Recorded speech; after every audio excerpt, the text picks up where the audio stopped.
should not humiliate this bar in front of the customers. This is totally wrong. You're focused on your ego. Hey guys, welcome back to Small Screen Shakedown. Today we'll talk about why Bar Rescue is getting a ton of hate from fans. Let's head into it. Number 4. Yelling. Are you a cook or not? Yes, I am a cook. Come on, this is a Friday night, man. We're not even busy here and you're falling apart. Your burger will be ready in a minute. Over the course of 7 seasons and 200 plus episodes, Bar Rescue host Jon Taffer yelled at more than his fair share of bartenders and operators. If you're unfamiliar with the Spike TV series, think of kitchen nightmares for bars, but substitute Gordon Ramsay's somewhat redeeming remnant of Brit charm and true talent with an overstuffed Long Island boorishness. In reality, you might argue that yelling is the primary appeal of the show, but the chronically red-eyed Taffer may have eventually break too many of the dubious marching orders. An interview with Taffer, which ran at the Huffington Post a few years ago, has a huge chunk of the bar and spirits community calling him out. For those on the outside, it may sound like inside baseball quibbling, but for better or worse, Taffer is one of the most recognizable members of the industry that most of us are patronizing, and yet few understand. Perpetuating misconceptions and misinformation not only makes bartenders work more complicated, but also promotes the bad behavior among the rest of us. Browse the response to the piece on Twitter and a predictable trend appears. Just check your facts before you open your mouth. One fan wrote, "No, how did he get to where he is today without learning a lot about the industry?" Another one said, "Complaints on Twitter are definitely not newsworthy." But when they come from several of the bar world's real experts, not just anyone who plays on TV, it's worth mentioning. No.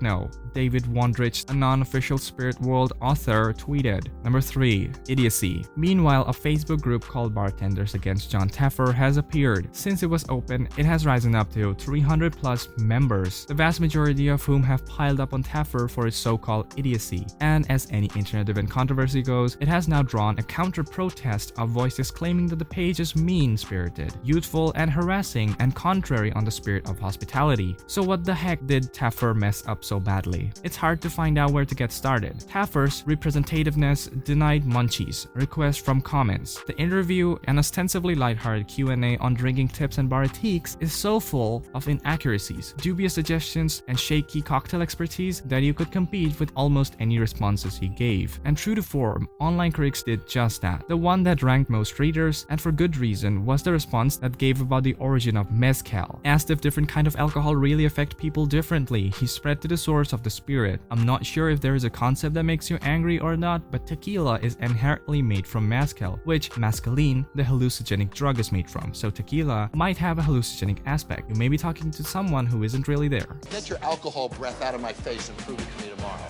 okay? Because I don't really want to smell you right now. Number 2. Critique by bartenders. The idiot represents technically bar professionals everywhere and makes such a crazy mistake about a massive category, says Ivy Mix of Leanda in Brooklyn, winner of the 2015 American Bartender of the Year award at Tales of Cocktail Spirit Awards. Tequila is, yes, a form of mezcal, since spirits made from agave are technically called mezcal. However, agave is actually a part of the lily family, while mescaline comes from a cactus. I've been drunk with a lot of agave spirit, and while it makes me the most drunk I can imagine, it doesn't make you hallucinate. It was just disrespectful on a few ways, adds Misty Kalkofen, a veteran bartender in Boston who is now working for Del Maguey Mezcal. The mezcal thing hits close to the home instantly. For those of us who work in an industry are constantly battling an uphill battle against the inaccuracies of what the category actually is. Mezcal and mescaline are not connected in any way. In case the point is missed, they do, however, have similar sounding titles. The origin story of Taffer's screwdrivers seems a little shaky as well, although some stories are beginning with American oil workers. They actually haven't been drinking them here in America with any degree of regularity, and certainly not in the 1920s, which,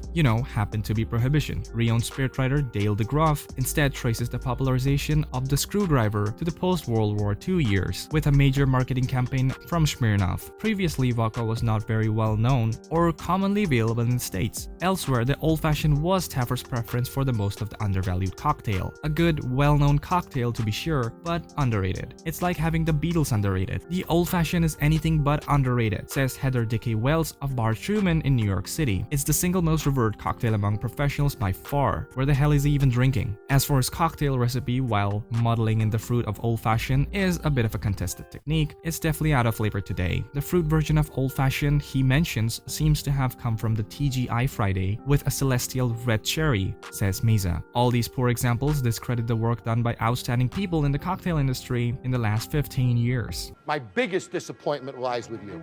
You too.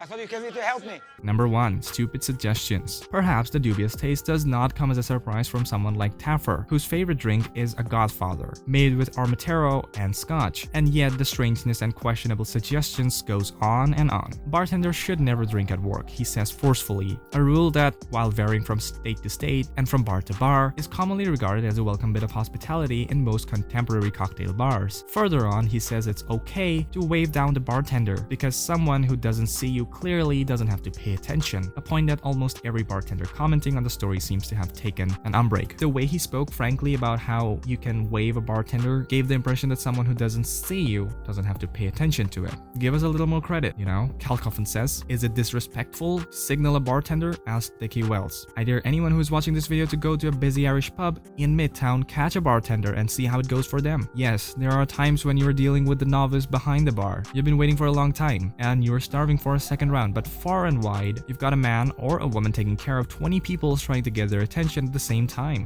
So, what do you think about Bar Rescue? Do you think that the hate is justified? Let us know in the comments below. This brings us to the end of our video. I hope you enjoyed it. Hit like if you did and don't forget to subscribe to our channel so you never miss out on any of our videos in the future. Also, watch the 2 videos that are on your screen because I'm sure you'll love them. With that, I'll see you in the next video.